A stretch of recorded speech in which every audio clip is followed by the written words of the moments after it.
Hi there ladies, Christine Boucher here from Natural Health Balance, video series number 2. Yesterday we looked at 3 principles or strategies that you could implement into your regime to help you to reclaim your energy and take back control of your health. Exercising, managing stress, and introducing protein first thing in the morning to sustain your blood glucose levels and your energy levels throughout the day. Did you have an opportunity to implement any of these into your regime? And I'd be really interested to know if you have, how are you feeling? You got more energy? Today, video series number 2, I want to give you another 3 principles that you can take away with you immediately to implement into your routine to regain that energy. So let's get to it.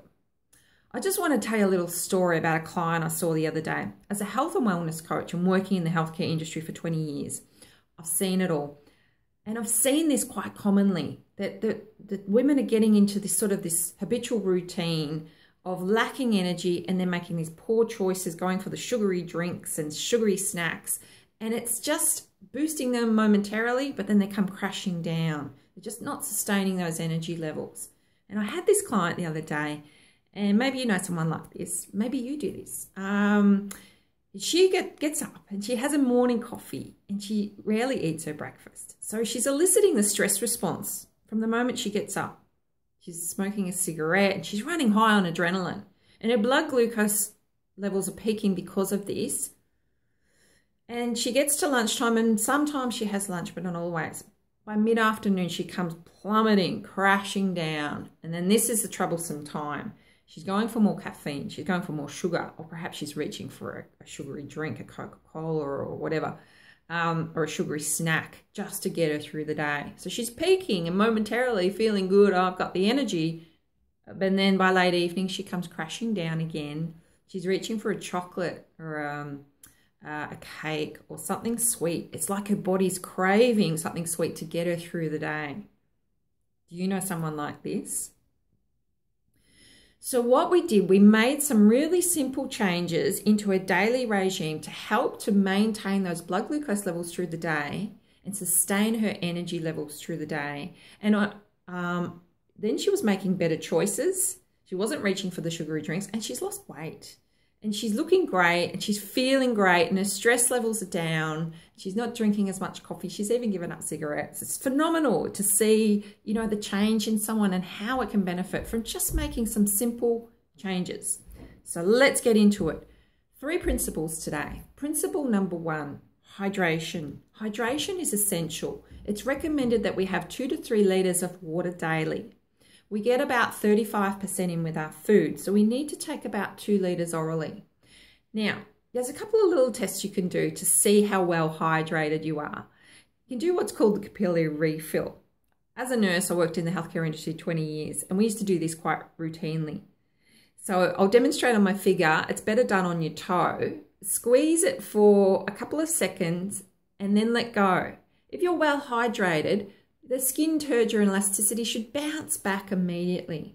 If you're under or if you're dehydrated, this may take 2 to 3 seconds to get back, to bounce back. And if that's the case, it could be indicative that you're dehydrated.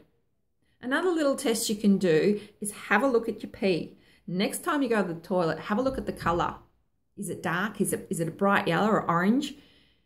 It really should be a straw color. Being a straw color shows that you're well hydrated. If it's really dark color, so it's showing that the specific gravity is up and that you're potentially dehydrated. So a couple of things you can look at. When I say to my clients, how much water are you drinking? And they say, oh, I didn't have any today. And I say, well, why not? And I always I forget, which is fair enough. We all do. So what do you need to do to get into the routine to remember to drink your water? This is my routine. I have been known to forget. So I've gotten into this routine where I fill up a 2-liter jug. I work from home and I leave it on my kitchen bench. And every day, by the end of the day, I make sure that jug is empty. It's quite simple, but I can measure it. I can see it. I visualize it. It's sitting there to remind me, to prompt me to have a drink all throughout the day. And I make sure that that 2-liter container is finished by the end of the day. So I always get my 2 litres, and sometimes I take more. So what's a little routine or regime that you can implement to get your 2 to 3 litres of water every day?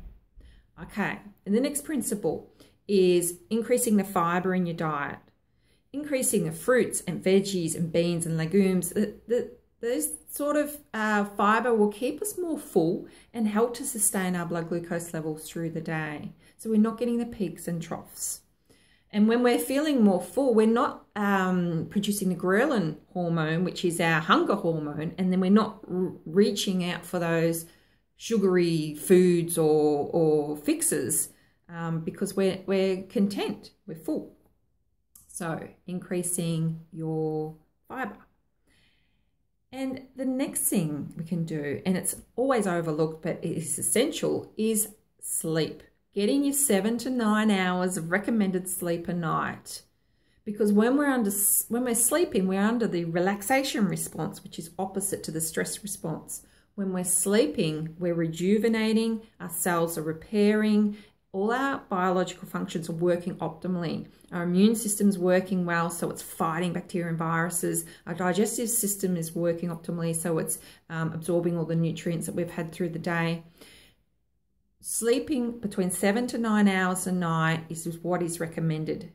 Do you get 7 to 9 hours a night? What do you need to do to wind down of an evening? Get yourself into a really good routine. And maybe, you know, having a warm bath, getting in your PJs, turning off all those electronic devices at least half an hour before bed, meditation, some deep breathing. Get yourself into a wind down routine so that when you do go to bed, you're ready to go to sleep. Declutter your bedroom. Your bedroom's for sleeping. It shouldn't be computers, TVs, you know, those sort of things that are stimulating you in your bedroom. What do you need to do to wind down to get your good 7 to 9 hours sleep a night? So they're my 3 principles for today. 7 to 9 hours sleep, 2 to 3 litres of water, hydration, and introducing or implementing more fibre in your diet. Okay, I look forward to talking to you more tomorrow in video series number 3.